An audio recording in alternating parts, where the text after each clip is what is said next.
Halo semuanya, perkenalkan nama saya Arfian dengan NIM F103-124-1030. Di sini saya menjelaskan tentang pengertian sistem informasi manajemen dan sistem informasi manajemen publik. Saya Alisha Nurul Fitri dengan NIM F1024154. Di sini saya akan menjelaskan materi tentang sistem informasi dalam bisnis perusahaan. Halo semua, perkenalkan saya Akhir Valentina. Saya dengan NIM F103141060. Dan di sini saya akan menjelaskan sistem informasi dalam pemerintah. So when I die, which I must do, could it shine now? Pengertian sistem informasi manajemen atau biasa yang disingkat SIM secara singkat merupakan kerangka kerja teknologi yang menginteraksikan data, proses, dan pengembalian keputusan dalam organisasi.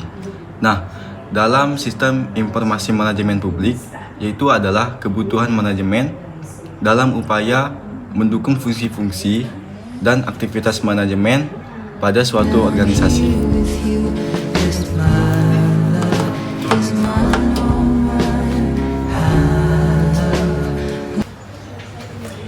Sistem informasi dalam bisnis perusahaan adalah kombinasi dari teknologi informasi, proses bisnis, dan sumber daya manusia yang bekerjasama untuk mengumpulkan, mengolah, dan menyajikan data menjadi informasi.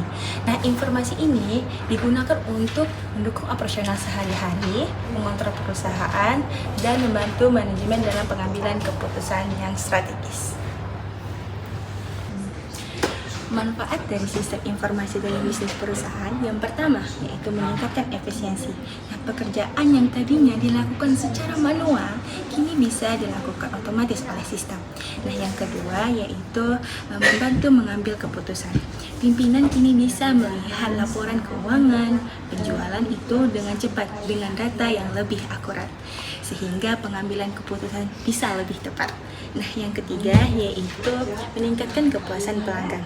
Nah, sistem ini bisa menyimpan data pelanggan dan riwayat pembelian, sehingga layanan lebih cepat dan bisa sesuai dengan kebutuhan mereka.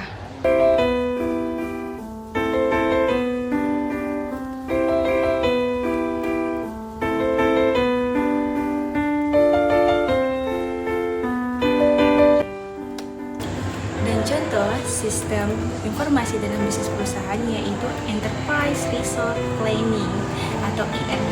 Nah, ini adalah sistem yang mengintegrasikan semua bagian perusahaan seperti bagian gudang, penjualan, pemasaran, dan lain sebagainya. Nah, cara kerjanya yaitu sistem ini akan memberikan otomatis kalau misalnya ada orang minta barang itu di bagian gudang dan mencatat transaksi di bagian penjualan. Maksudnya adalah sistem ini menggabungkan semua menjadi satu.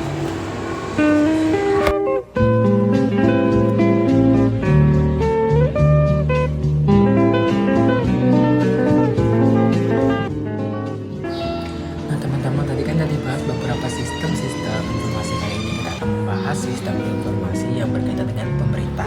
Dan sistem informasi dalam pemerintah ini mendukung sistem dalam teknologi dan komunikasi. Yang ini berfungsi untuk mendukung sistem pemerintah. Biasa juga disebut dengan e-government.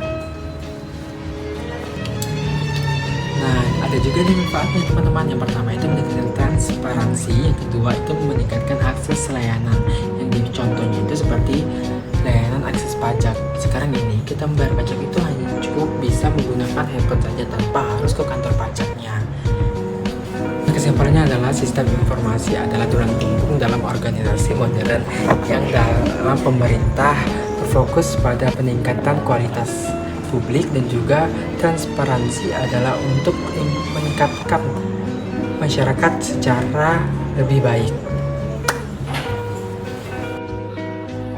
Menurut O'Brien tahun 2002, sistem informasi manajemen adalah sistem terpadu yang menyediakan informasi untuk mendukung kegiatan operasional, manajemen, dan fungsi pengambilan keputusan dari suatu organisasi.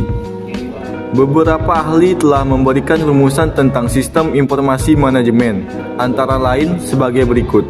1. Sistem informasi manajemen adalah pengembangan dan penggunaan sistem-sistem informasi yang efektif dalam organisasi. 2. Sistem informasi manajemen didefinisikan sebagai suatu sistem berbasis komputer yang menyediakan informasi bagi beberapa pemakai yang mempunyai kebutuhan serupa. Informasi menjelaskan perusahaan atau salah satu sistem utamanya mengenai apa yang telah terjadi pada masa lalu, yang sedang terjadi sekarang, dan yang mungkin terjadi di masa depan. Informasi tersebut tersedia dalam bentuk laporan periodik, laporan khusus, dan output dari simulasi. Fungsi manajemen memiliki tingkat kompleksitas yang tinggi dan tingkat relasional yang kompleks antar fungsi operasi ketika harus menjalankan fungsi operasi tersebut yang dibangun dalam organisasi publik. Kompleksitas relasional dan data informasi tersebut meliputi tahap-tahap pengumpulan data, klasifikasi data, pengolahan data supaya berubah bentuk, sifat, dan kegunaan menjadi informasi, interpretasi informasi, penyimpanan informasi, penyampaian informasi atau transmisi kepada pengguna, dan pengguna informasi untuk kepentingan manajemen organisasi. Sistem Informasi Manajemen Publik atau SIMP adalah sistem yang didesain untuk kebutuhan manajemen dalam upaya mendukung fungsi-fungsi dan aktivitas manajemen pada suatu organisasi publik. Jenis data dan fungsi-fungsi operasi disesuaikan dengan kebutuhan manajemen. Adapun komponen-komponen sistem manajemen publik adalah 1. Sistem formal meliputi sistem aturan, batasan organisasi, dan batasan wewenang. 2. Sistem komputer formal meliputi aktivitas organisasi melalui formalisasi dan pemrograman. 3. Sistem komputer informal dikaitkan dengan penanganan komputer secara personal dan penggunaan sistem formal. 4. Sistem eksternal, formal dan informal.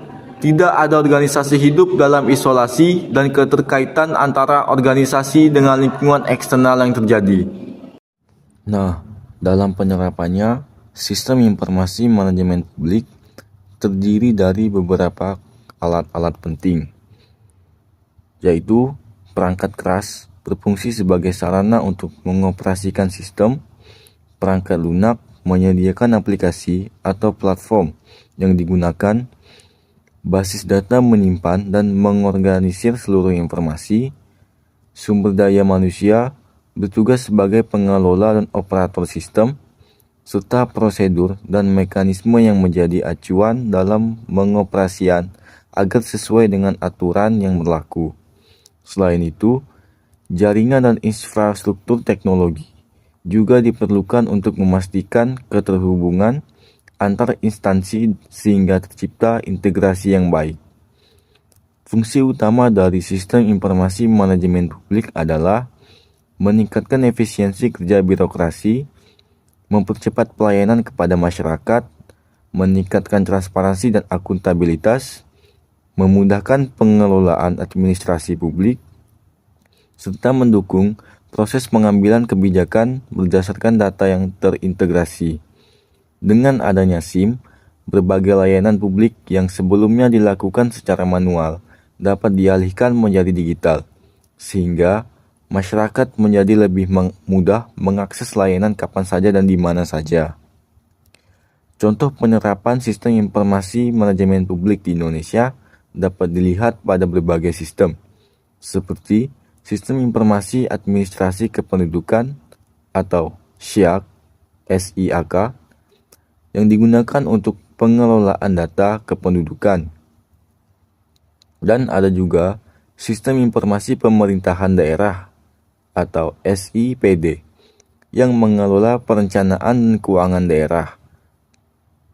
Ada juga layanan pengadaan secara elektronik atau LPSE yang mengatur proses lelang barang dan jasa secara online. Materi selanjutnya yaitu tantangan sistem informasi dalam bisnis perusahaan. Setiap sistem pasti memiliki beberapa tantangan. Tantangan yang pertama yaitu keamanan data.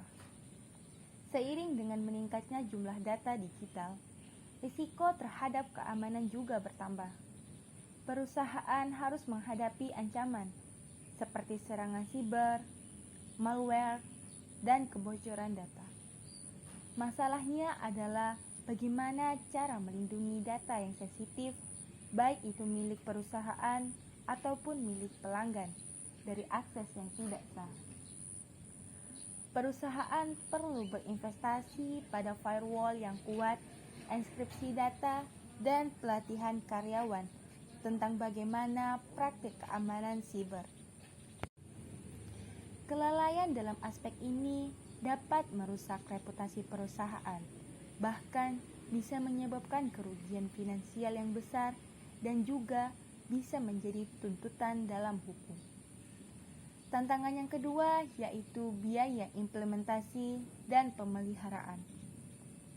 Untuk mengimplementasikan sistem informasi baru, terutama yang berskala besar seperti ERP, memerlukan biaya yang sangat besar. Tidak hanya untuk lisensi perangkat lunak, tetapi juga untuk perangkat keras, pelatihan karyawan, dan biaya konsultasi. Setelah sistem diimplementasikan, perusahaan harus mengalokasikan anggaran untuk pemeliharaan rutin, pembaruan, dan dukungan teknis. Selain itu, biaya ini juga mencakup potensi gangguan pada operasional selama masa transisi. Jika manajemen tidak cermat dalam merencanakan anggaran dan prosesnya, maka proyek sistem informasi dapat melebihi anggaran atau bahkan bisa menjadi gagal total. Tantangan yang ketiga yaitu integrasi sistem. Ini merupakan tantangan terbesar dalam mengintegrasikan berbagai sistem informasi yang berbeda di dalam perusahaan.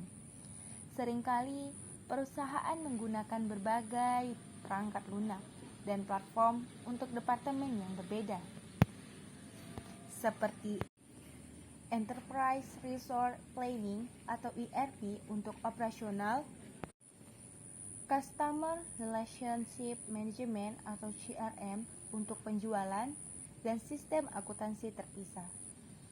Hal ini menghubungkan semua sistem ini agar dapat berkomunikasi secara lancar adalah hal yang paling sangat rumit.